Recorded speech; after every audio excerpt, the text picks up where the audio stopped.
일본은 조선 정부에 더욱 강한 요구를 합니다. 즉, 정해진 기한 내에 정부를 개각하고 정에 대한 종속관계를 파기하도록 종용한 것이죠. 만약 7월 20일까지 만족할 만한 회답을 얻지 못할 경우 조선 정부에 압력을 가해 이 기회에 조선 정부의 개혁, 아니 조선을 종속국가시킬 심산이었던 것입니다. 그러나 이 최후 통첩 내용은 조선 입장에서는 몹시 받아들이기 어려운 요구였습니다. 그때까지도 조선에는 중국에 대한 뿌리 깊은 사대관념이 상당히 남아있었기 때문이었죠.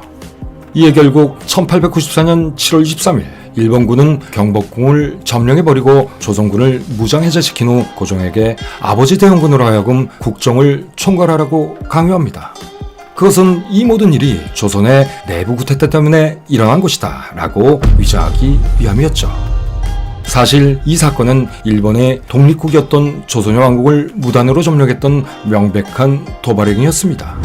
이미 조선 농민군이 철수한 상태여서 군사적으로나 외교적으로 명분이 없었는데도 일본군은 조선 왕국을 강제로 점령해 버린 것이기 때문입니다. 그러나 1894년 7월 23일 일본군이 조선 왕국을 점령한 일은 일반적으로 청일전쟁이 일어나기 전에 있었던 갑오개혁이니 뭐니 하는 하나의 사건 정도로만 지금까지 치부되고 말았죠.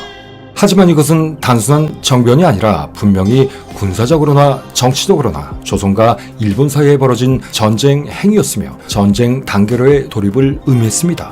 그러나 이때 조선은 군대가 있었음에도 별다른 저항도 또한 그 어떠한 결정적 조치도 취하지 않고 그냥 바보처럼 앉아서 다 하고만 있었던 것입니다. 그야말로 억장이 무너질 일이죠. 이때부터 모든 열강들은 사실상 조선을 없는 나라로 취급해버리고 맙니다. 우리는 청일전쟁 개전 직전에 이렇듯 사실 조일전쟁이 먼저 일어났음을 반드시 주목해야 합니다. 그리고 이 조일전쟁은 그에 가을 동학 의병들과의 처절한 전투로 이어지게 됩니다. 한나라를 통수하던 국왕과 통치자들은 손을 놓고 대신 민중들이 그 엄혹한 전쟁 상황을 홀로 대응했던 것이죠.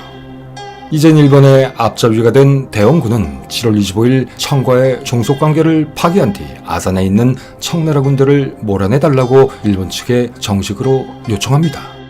이로써 일본은 외무 대신 무스 무네미스가 그토록 중요시했던 청과의 전쟁을 위한 정당한 명분을 비로소 얻게 되었고 서울에 조선 군대까지 무장시킨 다음 아산 근처에 집결한 청군을 공격할 태세를 갖추기 시작하죠.